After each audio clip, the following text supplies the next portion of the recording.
into it. Okay. New Job Accelerator. We are here for 8 weeks, taking actions to move our job search forward. And today we're going to get an introduction to the process, and we're also going to start with the first step of the process, which is career direction. However, even before we get there, we're going to start with one tactic that fuels your entire job search, and that is your elevator pitch. So I'm going to stop sharing my screen and just introduce myself the Roadmap way. Hi, everyone. I'm Melinda Kohler. I'm the founder here at Roadmap. I've been in tech and education for 20 years, previously co-founded a company called Almanac, now worth $120 million. And I reverse engineered the job search process so that all of us can move forward in our careers. That was my elevator pitch. Using the Q&A, did anyone remember anything from that elevator pitch? And I will give it a moment for people to share. One thing that I just said as I introduced myself. Okay, fantastic. Yes, 120 million. That, okay, founder of 2 companies, 20 years into, okay, wow.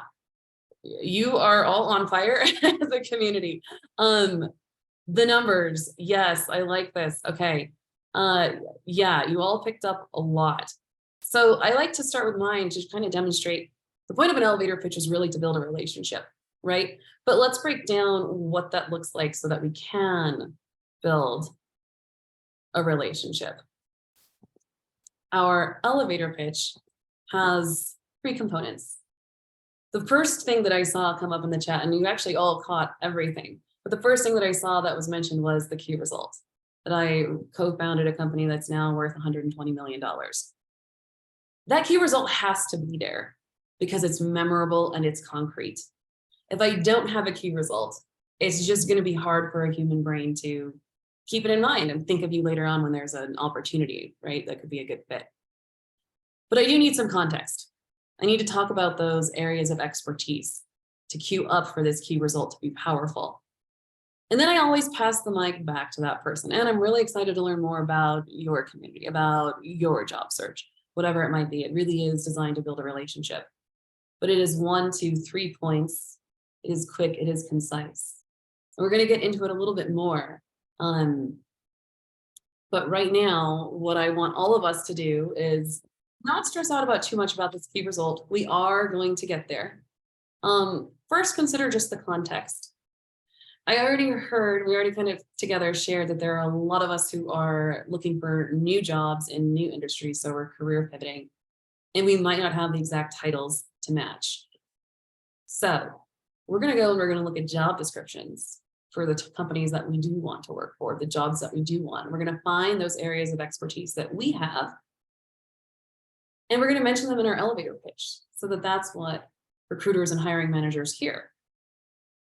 So if you haven't been a product manager, you can say, you know, I've been working with various products. There are lots of different ways to caveat this. I've been working with customers in sales processes, working with operations. Lots of ways to think about areas of expertise. But for now, know that we're talking about expertise. We are going to hone in on one key result. We're going to get there over the next couple of weeks. We're going to get a whole list of key results that we can work with. And then we're just passing the baton back. So it's hi, I've been in tech and education for 20 years, previously co-founded Almanac, now valued at $120 million. And I'm excited to learn more about all of you.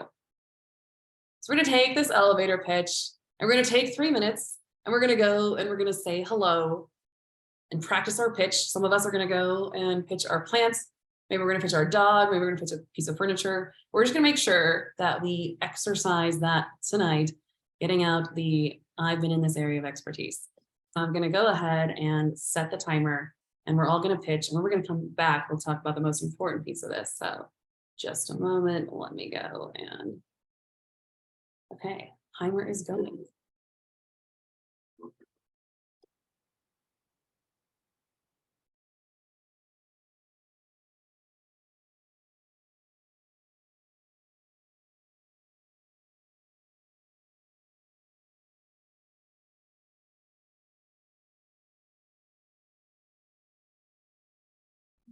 What? So we are all practicing our elevator pitches. We're taking 3 minutes and you're just saying it out loud to whoever's in front of you. If it's a plant, it's your dog, it's your dresser. I've been in these areas and I recently did this cool thing and I'm excited to learn about you. We're just taking a moment to say it and then we'll all come back and we're going to check in about this. And really important question coming up for all of us as we do this. You should all practice your elevator pitch and let me know, who did you practice it to? This is really the most important. This is actually going to help us all get a job. I'm going to publish these stats. All these hiring managers are going to see we're out there pitching our pets, our plants, our furniture, and they're going to want to know who we are. It's going to be great. So make sure you let us know. I'm hoping that all of us got a chance to say hello the roadmap way, and we will be doing lots of different group activities throughout the week and other workshops so we can actually practice this live. And give it another moment. I still see some responses coming through. And after you respond to the poll, please do let us know, panelists in the chat and in the Q&A, what areas of expertise you highlighted tonight. And we're also going to take a couple of volunteers to just say hello the roadmap way. And this is the no pressure. We're just kind of saying hello, keeping the elevator pitch in our minds as a framework. So yeah, Shashwat, and please let me know if I pronounced that correctly. Yeah, that's correct. Thank you, Melinda. Hey, everyone. So I'm Shashwat Kure. I've been working in software development for like more than 10 years. I'm helping clients skyrocket their profit through data analytics, Python automation, AI, ML product, cloud. So I'm excited to be here and learn about everyone. Yeah. Okay, fantastic. Everyone out there, if you've got access to chat or Q&A, let us know if you remember anything from Shashwat's elevator pitch. I know I got some keywords in there. I'm not going to shout them out. I'll leave it to you. And in the meantime, I'm excited to, Deanna, I'm excited to hear more about you. Yes, can you hear me? Yes. Okay, so I am a previous educator turned digital product evangelist for the last 20 years. Recently, I've led the implementation of a $10+ million enterprise platform. I am so excited to learn how to find a job where I can bring amazing products to a new mission-driven company. Okay, wow, we are on fire with our elevator pitches tonight. Please drop in the Q&A or the chat. Do you remember anything from Deanna's elevator pitch? And Deanna and Shashwat, well done on putting yourselves out there and just excited to have you. And we're gonna take Beth, excited to have you with us. Hey, Melinda, how's it going tonight? Going good. I'm so excited to have you here in the community. I know, I'm glad to be back. So hi, everybody. My name is Beth. For the last 3 years, I've worked as a product and project manager in the tech industry. Before the pandemic, I was developing my own management skills as a business analyst, software specialist, and a developer, both full stack and iOS. I actually specialize in identifying process gaps and optimizing those processes, which significantly impact companies' development performance. In my last job at Echelon, I actually worked with the web team and we were able to reduce their product development time by 42% in less than 6 months due to the processes we put into place. I'm thrilled to be back here. I am a former alumni of Roadmap, but I'm back here because I want to reconnect with the community and really just hone those skills that I haven't had to use for the last 2 or 3 years from the standpoint of interviewing and networking. So I'm glad everybody, looking forward to working with you and hope everybody's having fun. We're so excited to have you, Beth. Welcome back.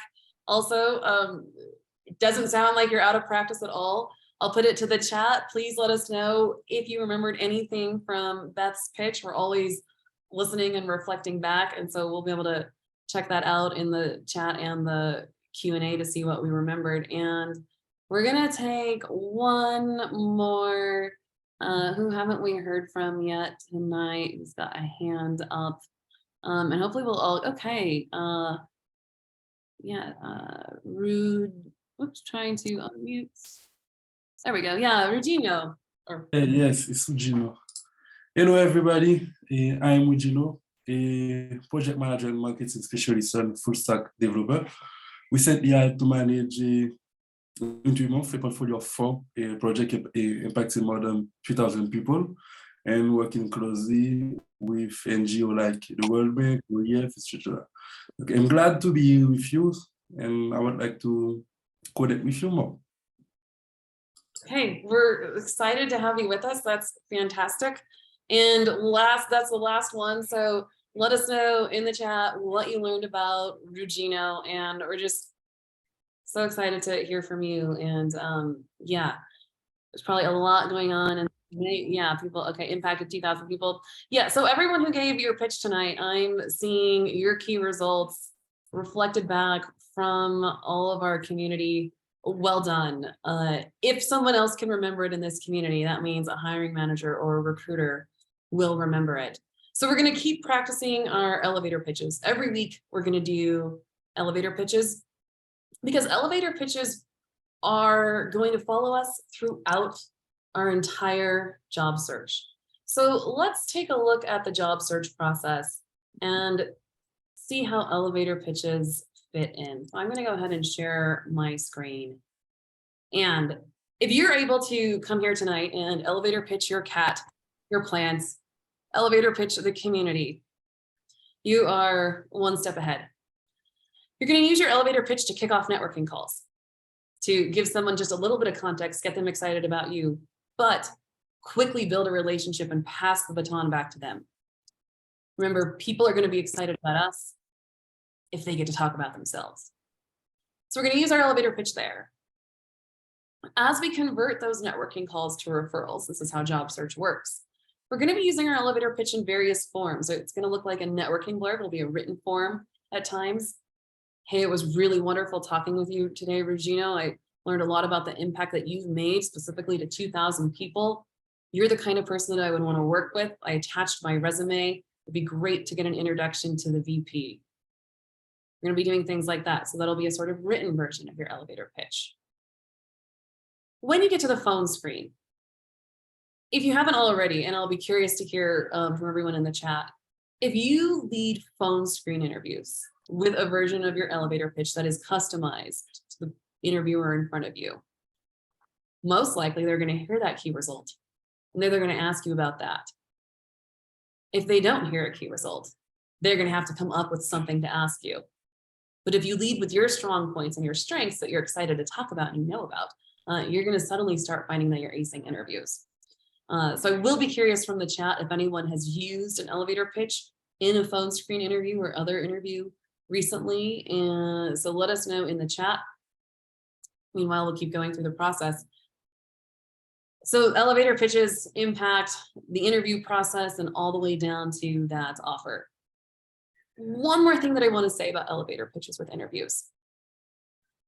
You're going to start to learn when we get to interview practice to treat every interview question like an elevator pitch. You're going to hear a question and then you're going to lead with a key result, and then you're going to tell a short story. So we'll just do a very quick demonstration. We're going to be going into all of these details, every stage of this throughout the next 8 weeks together. But let's say someone asks you a simple question like, hey, can you tell me about a time you implemented a change to a process and saw positive results? Actually, I recently impacted a community of 2,000 people and here's my job title. And this is what I did to change a process throughout. So suddenly we're leading everything that we do with some version of this elevator pitch. So for all of you who joined tonight and gave your elevator pitch to your plant, to us, you're that much closer to being able to ace your interviews, and it's going to be pretty exciting. So this is the job search process. Networking calls, referrals, phone screens, we're acing every step of the way. We're learning the best practices for each stage in the interview process to land that offer, sometimes even more than one offer. To do this, we heard the word networking a few times. We are going to be out networking. We have some very specific tactics that we will be using. And tonight is just sort of a quick overview of the full process, and then we'll go into career direction. But you will be posting a version of that elevator pitch.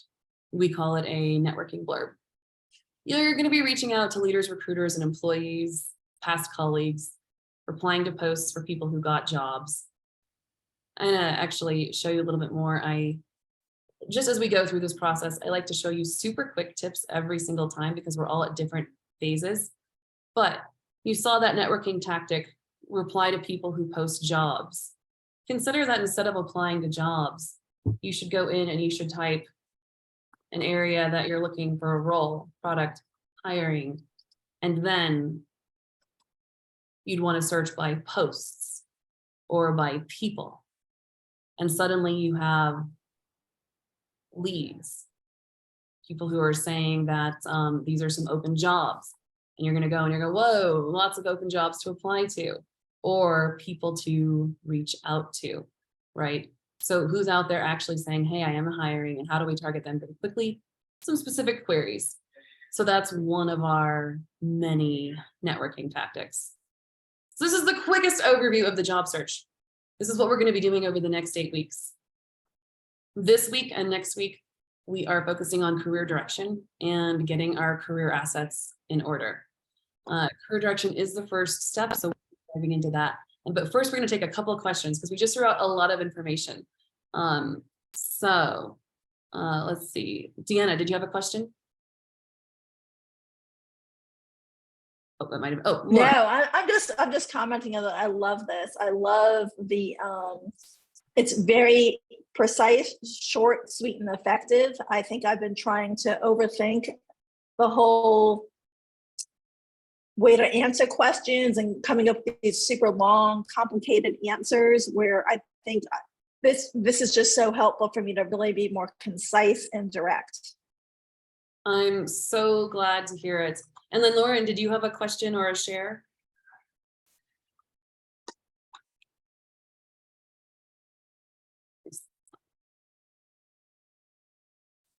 How to talk. Yeah. I'm sorry, can you hear me? Yes, now we can hear you. Yeah, hi. This may be a question we address down the line, but for those that are pivoting to a new industry and may have had, a year less experience, for instance, I'm in a software engineering boot camp and in an internship currently. And so while there are some metrics I can share, like based on, projects that I've done in my internships or tickets, they're not these kind of same numerical values that pack that same punch for someone that's, been in an industry for some time. In regards to that, do you have any recommendations for individuals in that situation, how they might do an elevator pitch, like if skills are more generic at a given time or less fleshed out, if that makes sense? Yes, absolutely. So you're going to lean in to your key results, but you're going to develop a story that shows passion throughout. We're actually going to focus on that, but let's take a quick look at what a story could look like that helps a job seeker make that leap when they've had zero experience. So Doro joined the community 8 weeks ago. She started attending live sessions, and then she signed up with us for the specialized services. You can have us write your story for you and the key results and all that. And Doro showed up and said, I'm a failure. I got a bachelor's in psychology. I started a master's. Within 4 years, I wasn't able to complete it because of COVID. So I did a coding boot camp, and I don't have any professional experience as an engineer, and no one's going to hire me. We're now celebrating Doro's job. In fact, I'm such a stickler for key results that I like to share with you all of our key results. So Doro's post right here, starting my software development career with Scott Logic. What is the story that got her here? And we're going to go into this today with career direction. So this will actually be a great way to kick that off. Junior software developer with experience in front end and back end. Notice she doesn't say years of experience as a junior software developer, but we did pull out that all of her work in psychology was very analytical and a lot of technical processes.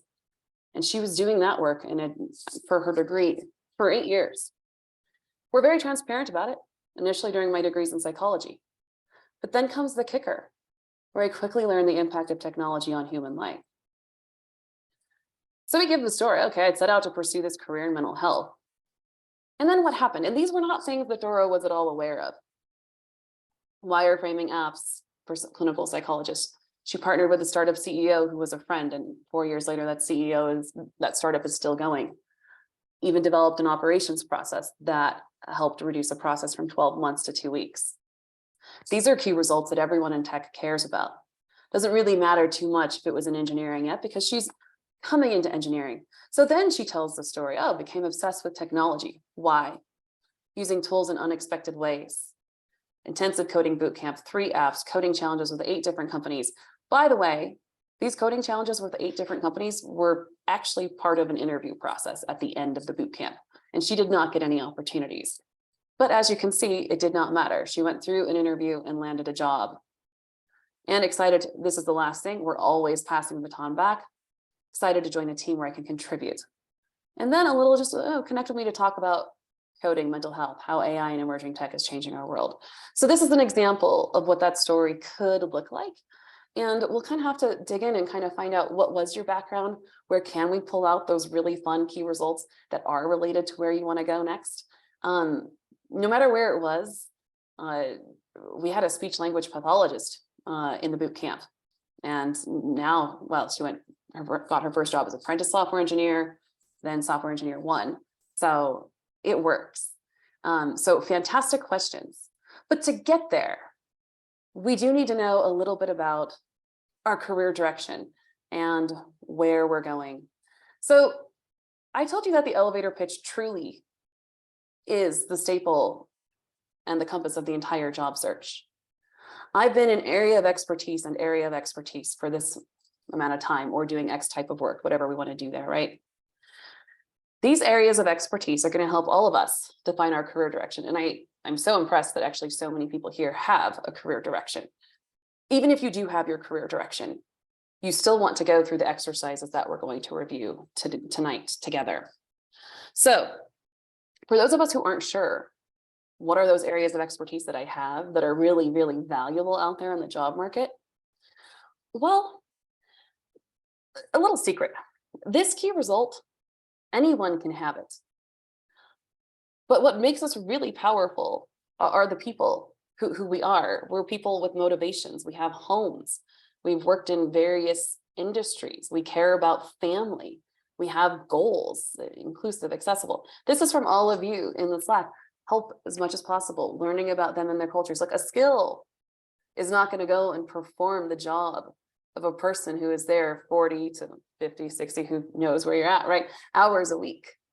But all of us as real people with our homes, the things that we care about, the things that we want to do in life, motivating us to get there, and then those areas related to work that we've thought through.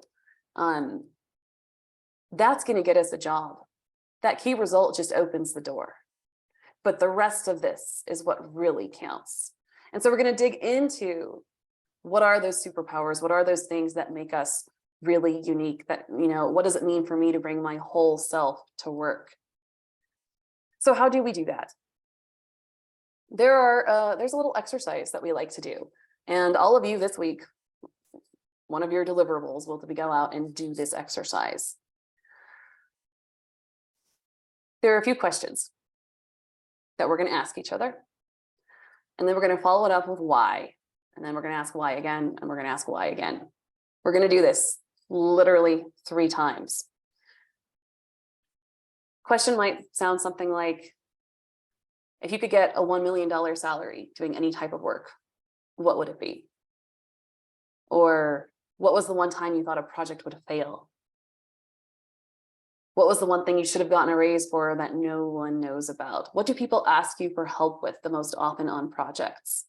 So let's take a volunteer and let's demonstrate this together. And the goal here is to get confused. The goal is for it to be hard by the time we get to that 3rd why. But the real magic will come in hearing everybody else reflect back what they did here. So I'm excited to ask someone, what do people ask you for help with the most often? And Ashley, what do people ask you for help with the most often? Can you hear me first? Yes. Thank you. I'll oftentimes have people come to me for business direction. So they may have started their business or in the early stages, and they'll feel a little lost, and they'll ask me whether that be marketing direction, like how should I be pitching this? Am I positioned correctly? I'm not getting enough clients. How can I start sharing on social media? And like what markets should I be tapping into? Things like that. Why do they ask you things like that? I positioned myself as a co-founder of a co-working space. In that zone, we would just volunteer time often to help business leaders that were within our co-working space, because we were specifically targeting founders and small business owners to be at the co-working space. So that was part of our service, that we just wanted to help people grow, because we knew that that would help our community grow. And that developed into further down the line. And why were you at that co-working space? I actually got a job there originally, as the community manager, and me and my two other co-founders decided to tell the original founder that we were taking it over, and he said, okay. Amazing. That's fantastic. Well done. To all of us, what did we hear from Ashley? What keywords came up? Let's give it a moment for people to drop in the chat. And I can share a few things that I heard that are interesting to me. A lot about growth, marketing. Okay, yeah, I see consulting. I also heard social media. I also heard a lot about positioning yourself and attracting audiences that way. All of these things, and there's so much community development. Yes, thank you, Juna, fantastic. All of these things are your superpowers, and you want to narrow down a few that you can work with to develop career direction. So let's just say that to develop community, you realize that part of it is empathy, or whatever your skill might be. What you do next after you identify 4 or 5 to work with. And this is how we get to career direction, and is also how we manage imposter syndrome. But we go into our LinkedIn search, and well, let's type community development, which in of itself may just be a job, right? But we're going to search community development as a keyword, and we're just going to search people, actually, not posts. So let's switch that. And we're going to take a look at what comes up. Okay, so just by searching community development and people, we start to see some interesting job titles: Directory of Community Development, Innovation and okay, I would want to go and see community development. That's lots of interesting things are coming up. So what I am going to do now, if I'm doing this exercise to kind of get more clear in my career direction, is I'm going to open a few of these profiles, head of growth and community, and I'm going to go and start to peruse these career histories. I might even do a test, like I really want to get centered on who's working in tech that has these skills. So I might go community development, Amazon. And now I'm going to see all sorts of interesting job titles. SD intern. Okay, so that's sales. Interesting thing though, now we see that community is really prevalent in a lot of different job titles, not just community development. And so we're going to get those tabs open. We're going to get a little set of just research. We can do quick scans. This is more just perusing, doesn't have to be exact. And we can literally just go and say, okay, what's this person's job? Chief of Culture. That's a great job title. What else have they done? Started as a coach and thought partner. They've been a CEO. I'm going to go, this is a good career history. I'm going to go and see all of it and try to find, hey, what would be interesting to me?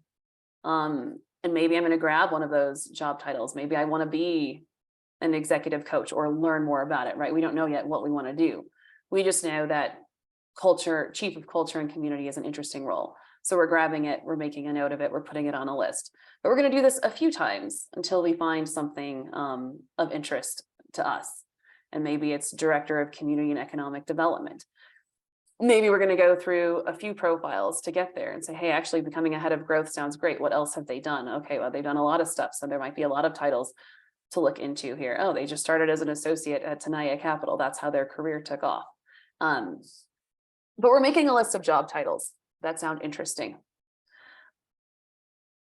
Job titles that specifically are filled by people who share our skills, right?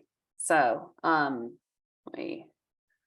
what we're going to do is we're going to go into a little workbook, and we're going to specifically go, and as we identify those superpowers, we're searching a few of them, and then we're making a list of our roles of interest.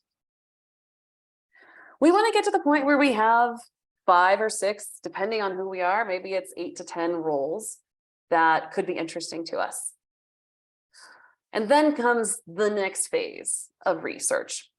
And how long this takes, really, it's going to be varied for each of us. I've had some people come back and say that in an hour, they discovered that they wanted to be a learning and development person and never thought about that career path.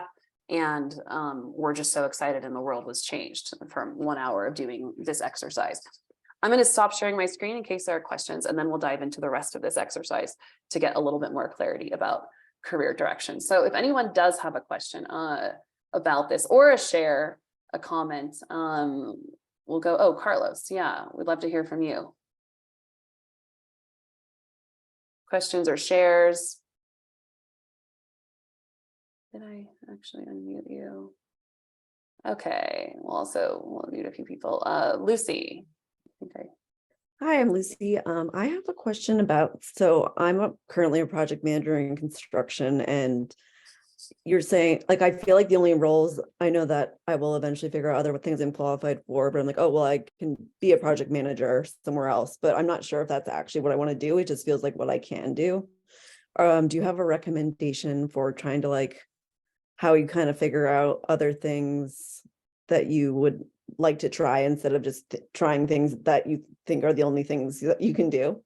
Yeah, I would literally go and figure out what are your superpowers that are most important to you, your top 5. Go through and do that exercise. As a project management person, you're optimizing processes, you're winning over stakeholders, you might be negotiating, you might be managing against tight constraints, maybe organizing tasks. So do that exercise to identify what is it that really makes you most excited to go to work, and then just type into LinkedIn one of those superpowers. Maybe type in all 3 or 5 that you come up with, and see who else has those same superpowers listed on their LinkedIn profiles, and check out what their jobs are. I can say in the past, we have had someone go from construction project management to real estate tech or prop tech, and then into a product analyst role. She actually joined us to make the pivot from her customer success at a real estate startup into product, because that was her big pivot. By the time she got to us, she'd already made from one industry to the next. Got it. Yeah, we have another in construction. We have a cost manager who is looking into business operations. You're looking at business operations, strategic operations, customer success. Any of those could be good places to start. But more importantly, go and figure out what it is that drives you, and type it in and search it and see who else out there feels the same way. And if you want to narrow it down to specifically like tech companies, or maybe you know that you have a few types of target companies, feel free to type in process optimization, and then, Teladoc, if that was your dream company, whatever it might be, and then see what types of roles people fill who happen to share your superpowers. So fantastic question. And Thank you. yeah, we'll take a couple more. Jasmine. Hi.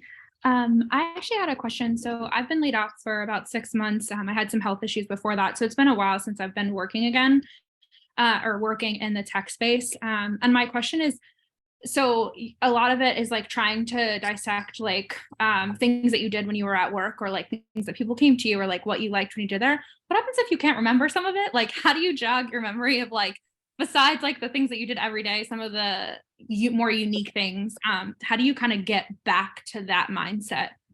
Yeah, that's probably a common challenge. I wouldn't be surprised if a lot of people here are thinking, I didn't really document very well. It's hard to think back to those jobs, and especially now that you've been laid off for 6 months. This exercise really helps. Another exercise that really helps with that is to go to a job description that you would be interested in and challenge yourself to defend yourself against it. Let's just say the job description says,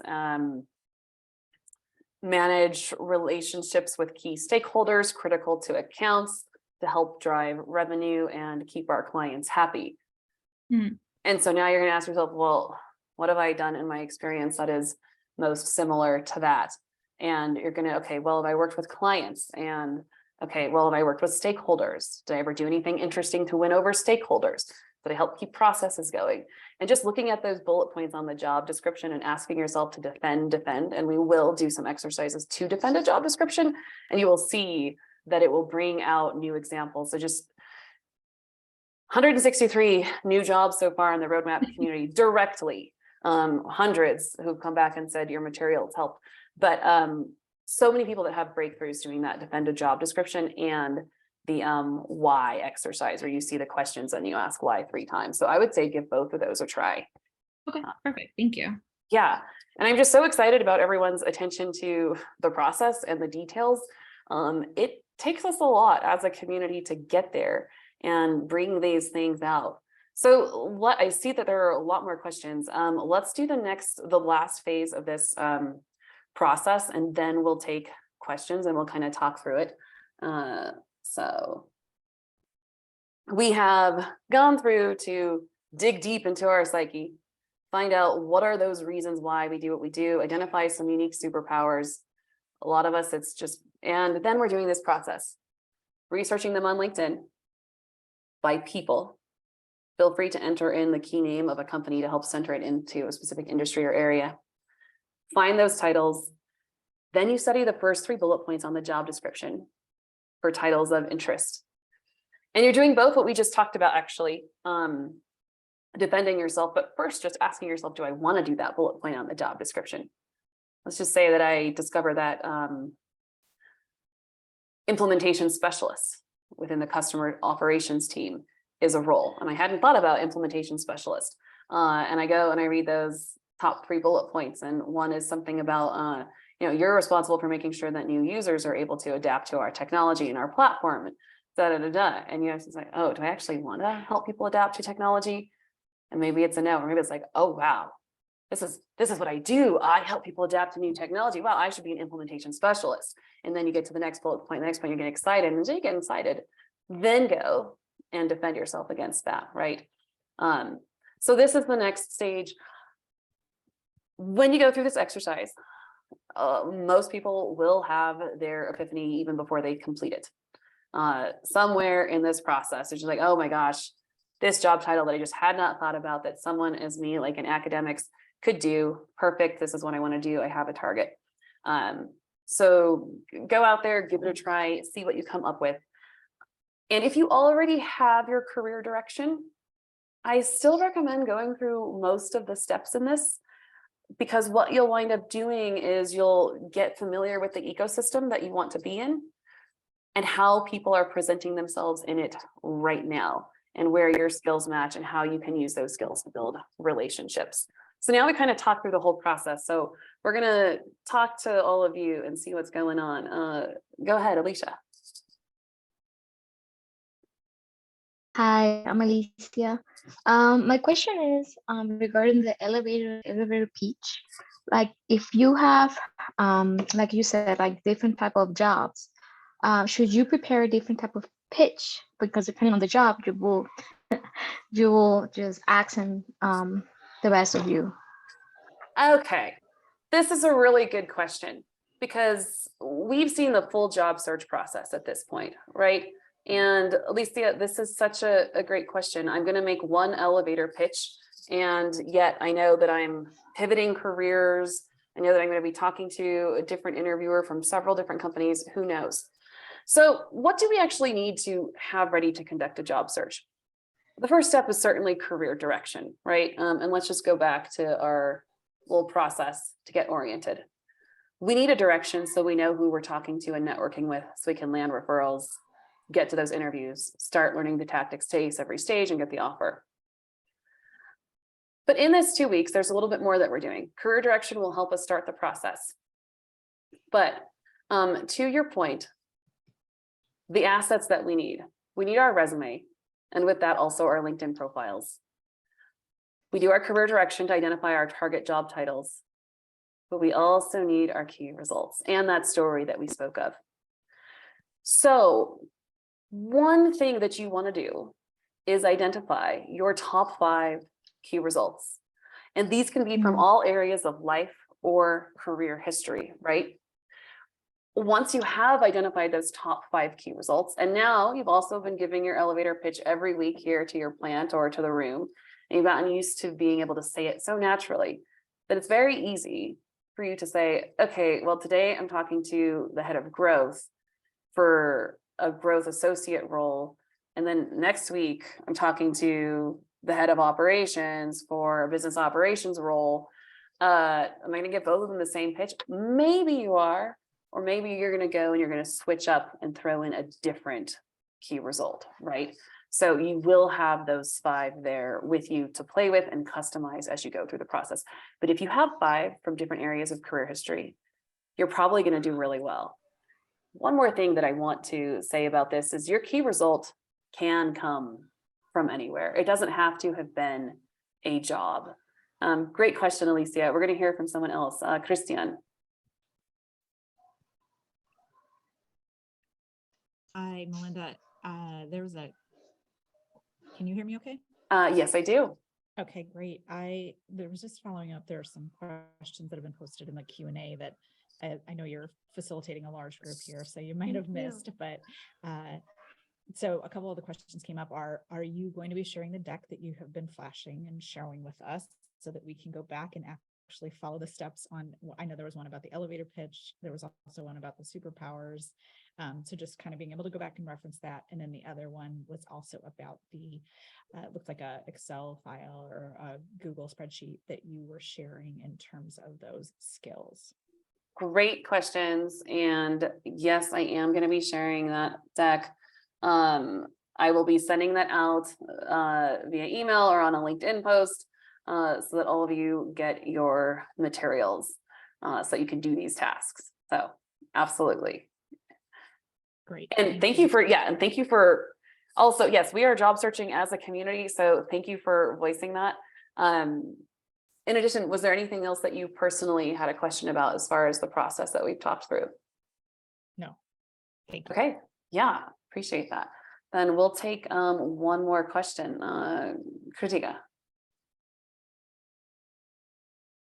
Hi, I would like to start with my elevator pitch as I didn't get introduced with the team. I have been working in firmware management for the past 10 years, involving technology transformation projects. So, during my career, I have been strategically aligned to understand the company's vision of increasing the customer base, where I became obsessed to create use cases, which in turn would create an MVP, resulting in developing new business. This obviously has resulted in 20% increase in acquiring new customers. So during my journey with the roadmap, I would like to improve my fluency of getting used to communicating ideas in a better way so that the impact would be great.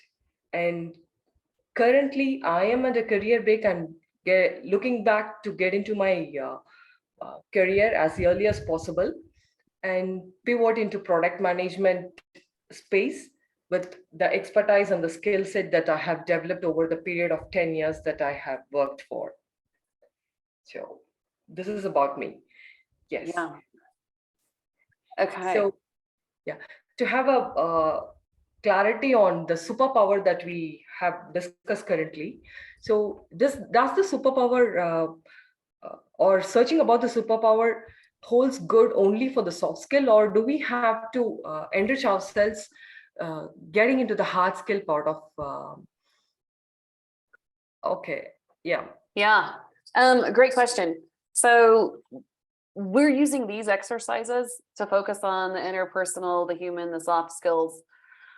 Our technical skills are important depending on the roles that we're targeting.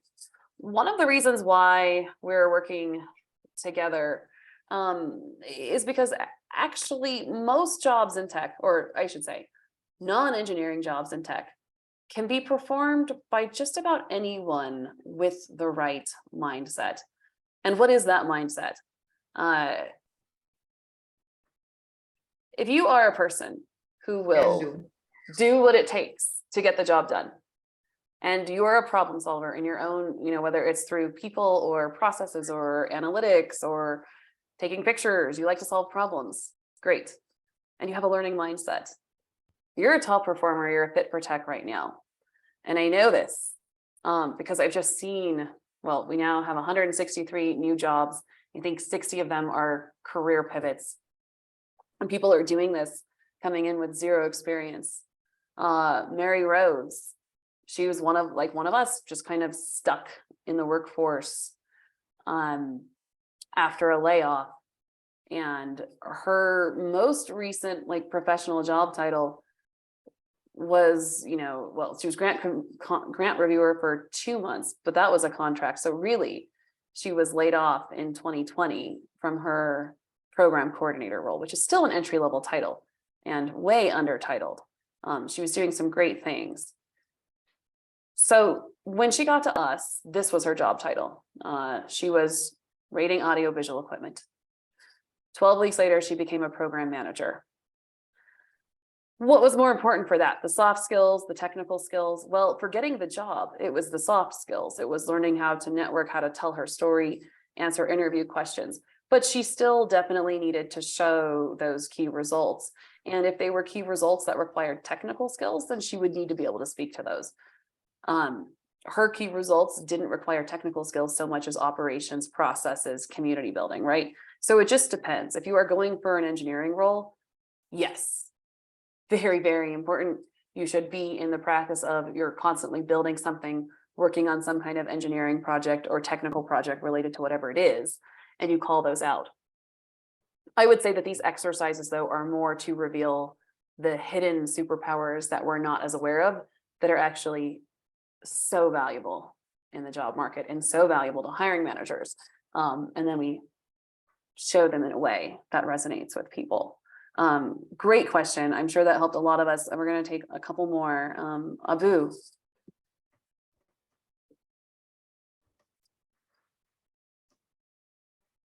Hello, can you hear me? Awesome. Yes. Sorry, that caught me a little off guard. Hello, good evening, everyone.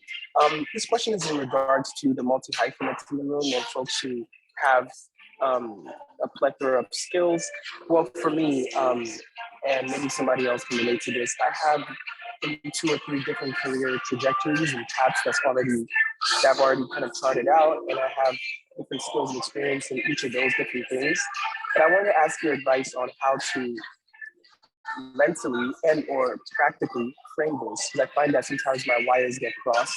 On one end, I build capacity on the project management end of things. However, I'm also a 100% graphic designer, and I can churn out projects and I can be hired as that. And on the other end, I exist in a totally different space where I'm an educator, or I have experience with New York City public schools and being a teacher in the schools, and also an entertainer, and so kind of like different things going on. And I find that sometimes, again, the wires get crossed. And right now I'm looking to find a job within the project management space. And I get confused why, is this a program that I manage or a project, or I don't know, sometimes I'm hitting a wall. So I don't know, can you speak into that a bit? Yeah, absolutely. Okay, so a lot of us come from varied backgrounds, but as we figure out what that thing is, so if you know that you want to be a project manager, did I get that right? That was the final thing that you're kind of focusing on right now? Yes, correct. Okay, great. But you've had some experience in education, in graphic design, in entertainment. Great. What you do is you find the threads from those that are common in project management and speak to them, or just speak to the ones that are the most relevant to project management and to you. So for example, and you can call it a project or a program, it doesn't really matter. What matters is there were stakeholders, there were processes, there were deliverables, there were constraints. So you can start to speak in those terms, right? And you definitely want to speak to values of projects or processes or things that you worked on.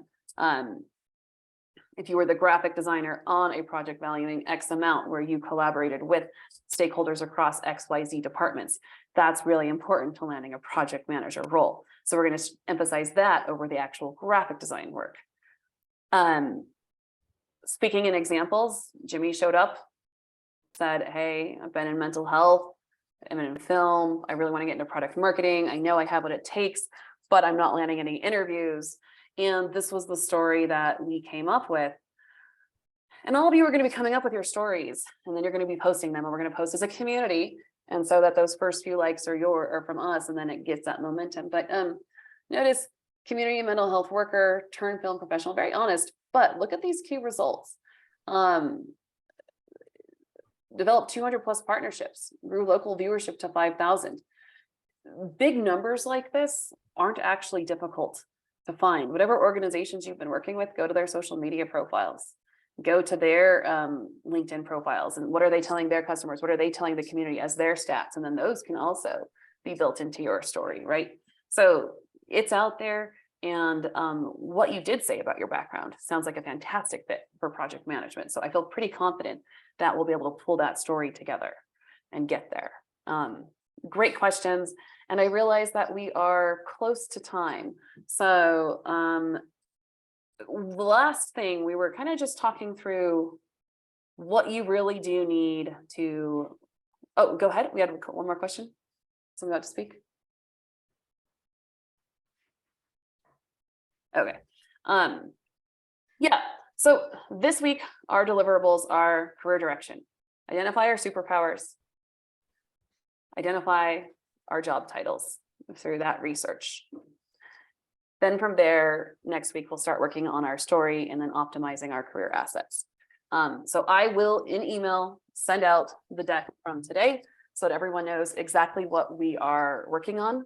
And if you do want more support in your job search, this is the first